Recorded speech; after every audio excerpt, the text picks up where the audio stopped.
and welcome to my world. I truly appreciate you guys being here with me.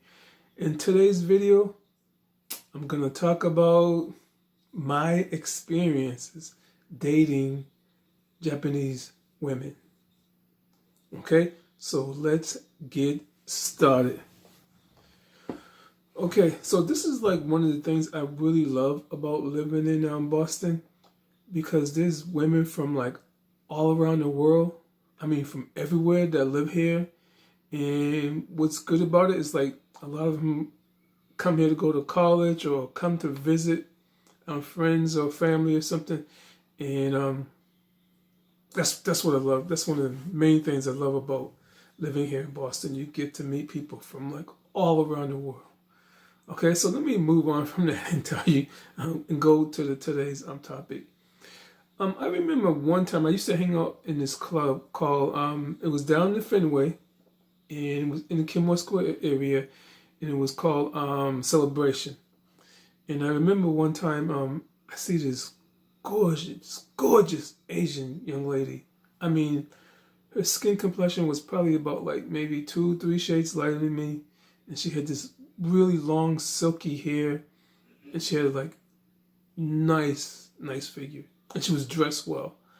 So I went over to her and I started asking her, for a dance. And we danced and we got along really well. We exchanged numbers. She was actually a student at Wellesley College. And everything was going well. I was happy with her. She was happy with me. We talked a lot. And so one day she had asked me, like, so what part of Boston are you from? I guess she had talked to some of her white roommates and stuff. They were asking her, and I told her, like, Roxbury. And she had told her white roommates.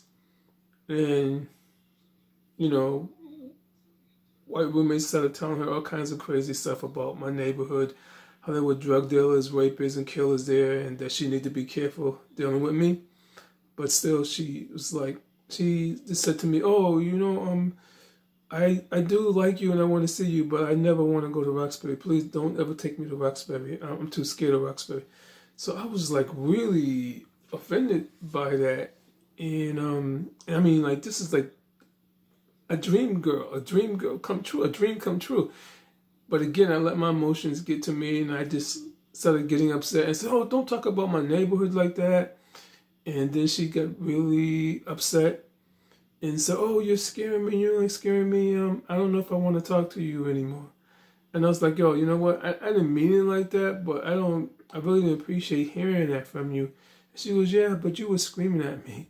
So like an idiot, I messed that up. And to tell you the truth, though, she was like from multi-millionaire family. Her family was like wealthy. I mean, like really wealthy back in Japan. And I messed that up. I really messed that up. And to this day, I still felt bad about that. And I kept trying to call her. And she said, well, if you really like me, then please don't call me anymore because I'm scared. I'm scared of you. And I just stopped calling her. I just let it go. Okay? So like much later, that was like in my early 20s and stuff, when I was really dumb. I was quick-tempered and stuff. So like years later, like 10 years later, so probably even more than that, I'm like jogging and stuff. I'm running from Cambridge and I'm running to Boston. I'm running across the Mass Ave Bridge from Cambridge to Boston. And I see this beautiful Japanese young lady. And she's like looking over the bridge and she's crying. I'm like looking at her like, well, what's up with that? So I said, hello, hey, how you doing? And she just looks at me, all surprised, and she's looking around. Who, me? I was like, yeah, you. So, make a long story short, we started talking. I said that I would meet her later on that day or the next day. And she had said to me, okay, maybe I'll meet you. Because we were supposed to meet each other at, it was Tower City Records. And she was staying in this hotel right down the street from there. She goes, maybe I'll be there. And when she said maybe, I was like, okay, she's playing games. So I didn't go. And so I think it was like a day or two later, I was running again, running across the Mass Ave Bridge, and she was waiting for me at the same spot. I'm not lying to you. She was waiting for me. So as I was coming up to like right where I met her, she just popped up out of nowhere and says, "Hey, I waited for you for 3 hours and you never showed up. That was so rude of you." And I just looked at her and I was like, "Oh no, I'm so sorry. I apologize." She goes, "No, no, no, no. I don't want to talk to you, Agymah. I waited for you for 3 hours and you never showed up. I can't believe you did that to me." And I said, hold it, stop. Calm down. When I spoke to you, you said maybe. And I said, maybe?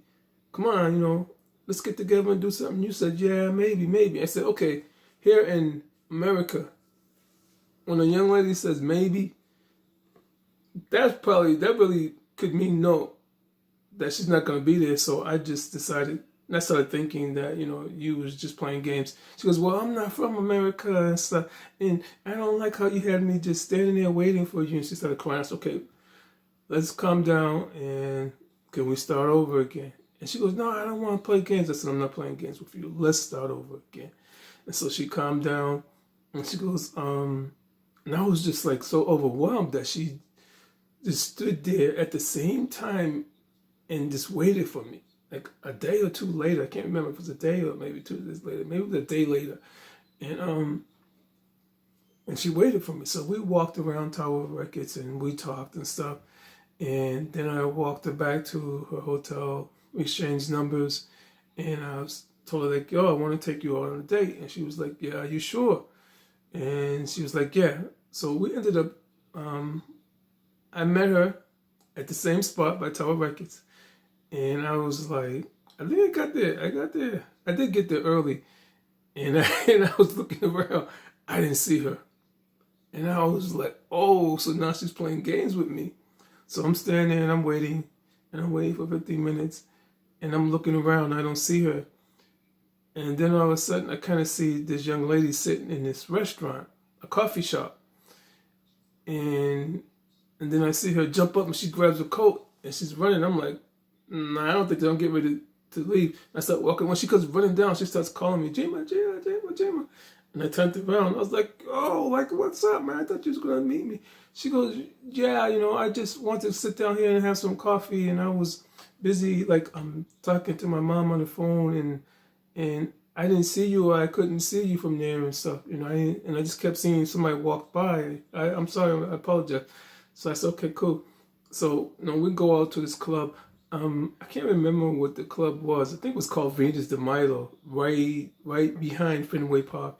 And so we go out on a date and we just had a good time. We just danced. We had a great time. And then we started making out. And I remember how it was like, I'm just holding her and smelling her. She just smelled so good. I mean, she just looked so good. She smelled so good. And I remember like I'm nibbling on her ear, biting her earlobes and stuff like that. And then, and there was like a couple of white guys like standing behind us and stuff. And she was like, she was just making some moaning sounds really loud and stuff. And everybody was looking. And then she had her eyes closed and she opened her eyes and she started apologizing to everybody. And everybody started laughing and stuff.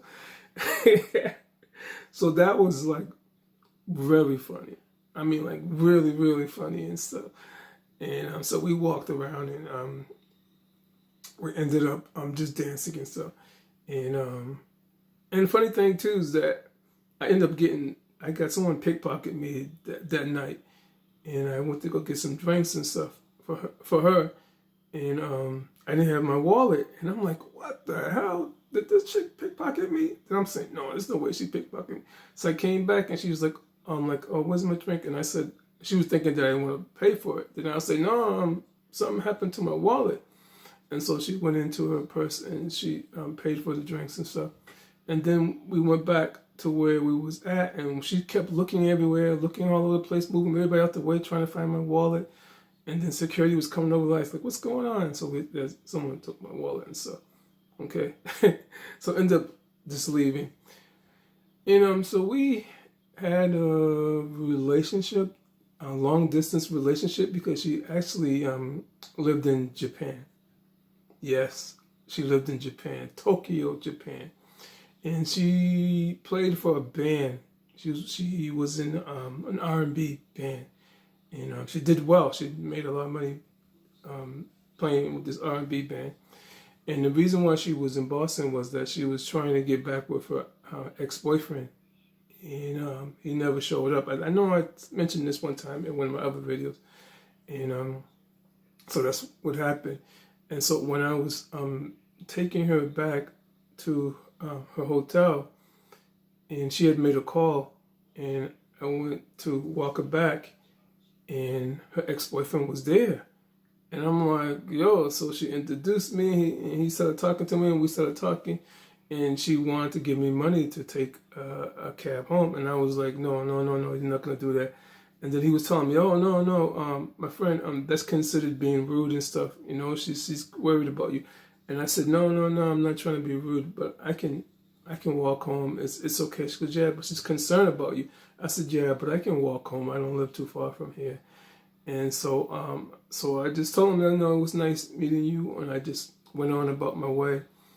And so the next day I called, and I was talking to him, like, yo, like, why was your boyfriend there and stuff? She goes, oh, because I was a little nervous. I didn't know what might happen and stuff because I'm here by myself. And I was just asking if he could meet me because I went on a date and make sure I got back to the hotel safe. I apologize. I didn't really know you that well, so I hope you don't mind. I said, no, it's okay. So what happened?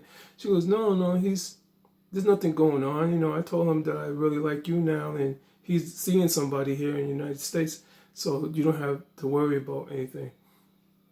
So I think the relationship, it wasn't that long, maybe about 6 or 7 months and stuff. And she did come back to Boston a second time to visit me, and we hung out, but we had some problems and stuff.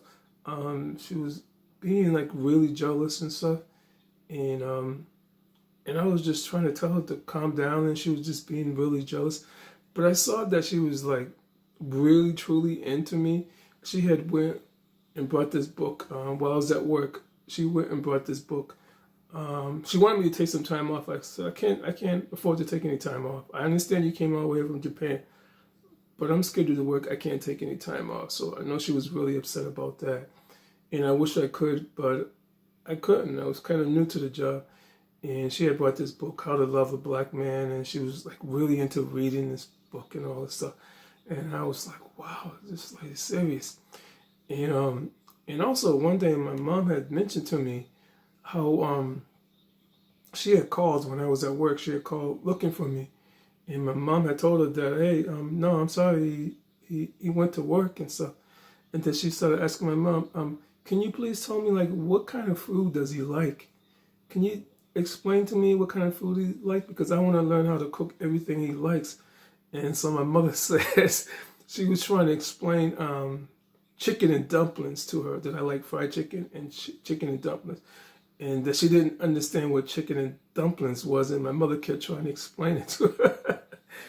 And my mother was like really impressed with her because she wanted to learn all my favorite foods and stuff. So that really impressed my mom and stuff. So mom didn't tell me this until much later and stuff. So I was like, what? So there was a lot of good qualities about her. I mean, like a lot. She the time that we went out and stuff, and we went to a movie, it was always like whatever movie I wanted to see, and I was like, okay, fine. And she was always willing to spend her money. It's not like she was good let me spend my money all the time. She was always willing to spend her money.